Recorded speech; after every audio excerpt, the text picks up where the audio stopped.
کشمیریوں اور پاکستانیوں نے جموں کشمیر پر بھارتی تسلط کے 75 سال مکمل ہونے پر دنیا کے تمام براعظموں میں موجود مختلف ملکوں میں یوم سیاہ منایا اور اس موقع پر بھارت مخالف مظاہرے، ریلیاں، سیمینارز اور دیگر تقریبات کا انعقاد کیا۔ ان تقریبات میں مسئلہ کشمیر اور کشمیریوں کی محکومیت اور مظلومیت کو اجاگر کیا گیا۔ یہ پروگرام پاکستانی ہائی کمیشن، سفارت خانوں، قونصل خانوں اور کشمیریوں کی نمائندہ تنظیموں کی طرف سے منعقد کیے گئے۔ واشنگٹن میں منعقدہ ایک تقریب میں صدر آزاد کشمیر بیرسٹر سلطان محمود چودھری، امریکہ میں پاکستان کے سفیر Masood Ahmad Khan, world Kashmir awareness forum کے chairman doctor Ghulam Nabi five, senator Mushahid حسین سعید، برطانیہ کے ہاؤس آف لارڈز کے رکن واجد خان، شیڈو وزیر انصاف افضل خان اور دیگر اہم شخصیات نے شرکت کی۔ انہوں نے اپنی تقاریر میں کہا ہے کہ کشمیریوں کا حق خود ارادیت اقوام متحدہ کی طرف سے تسلیم شدہ ناقابل تنسیق حق ہے اور پاکستان اور اس کے عوام کشمیریوں کی تحریک آزادی کی ثابت قدمی کے ساتھ حمایت جاری رکھیں گے۔ کل جماعتی حریت کانفرنس کے محبوس چیئرمین مسرت عالم بٹ نے بھرپور طریقے سے یوم سیاہ منانے پر مقبوضہ وطن اور دیگر ممالک میں مقیم کشمیریوں کا شکریہ ادا کیا۔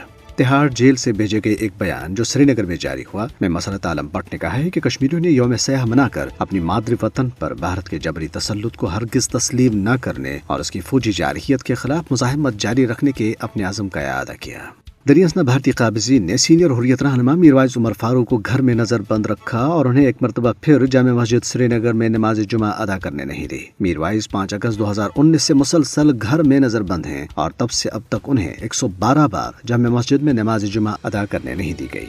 انجمن اوقاف جامع مسجد نے کہا ہے کہ میروائز کو ربیع الاول کے مقدس مہینے میں بھی رہا نہیں کیا گیا، جو انتہائی افسوسناک ہے۔ ادھر جموں خطے میں ضلع سامبا کے بڑی برہمنا، تیروی اور دیگر علاقوں میں آزادی کے حق میں پوسٹر چسپاں کیے گئے اور ان کے ذریعے بھارت سے مطالبہ کیا گیا کہ وہ کشمیر چھوڑ دے اور کشمیریوں کا غصب شدہ پیدائشی حق کی خود ارادیت واگزار کرے۔ پاکستان کے فائنانشل ٹاسک فورس کی گرے لسٹ سے نکلنے پر مایوس اور بوکھلائے ہوئے بھارت نے پاکستان کو دوبارہ اس لسٹ میں ڈلوانے کے لیے پروپیگنڈا اور سازشوں کو تیز کر دیا ہے۔ اس ضمن میں فسطائی مودی حکومت نے ممبئی میں منعقدہ اقوام متحدہ کی سلامتی کونسل کی انسداد دہشت گردی کے ایک اجلاس میں پاکستان کے خلاف دہشت گردی کا روایتی اور گھسا پٹا راگ الاب دیا۔ مبصرین کا کہنا ہے کہ بھارت دراصل پاکستان کے خلاف اس پروپیگنڈے کے پیچھے چھپنے کی دہائیوں سے کوششیں کر رہا ہے تاکہ مقبوضہ جموں کشمیر میں اس کے سنگین جرائم اور خطے میں استعماری عزائم کو چھپایا جا سکے۔ اقوام متحدہ میں پاکستان کے مستقل مندوب منیر اکرم نے جنرل اسمبلی کے صدر سابا کوروسی اور سلامتی کونسل کے صدر مائیکل بیانگ سے ملاقات کی اور وزیر خارجہ بلاول بھٹو زرداری کا خط ان کے حوالے کیا، جس میں انہوں نے مقبوضہ جموں کشمیر کی خطرناک صورتحال کے بارے میں انہیں آگاہ کیا ہے۔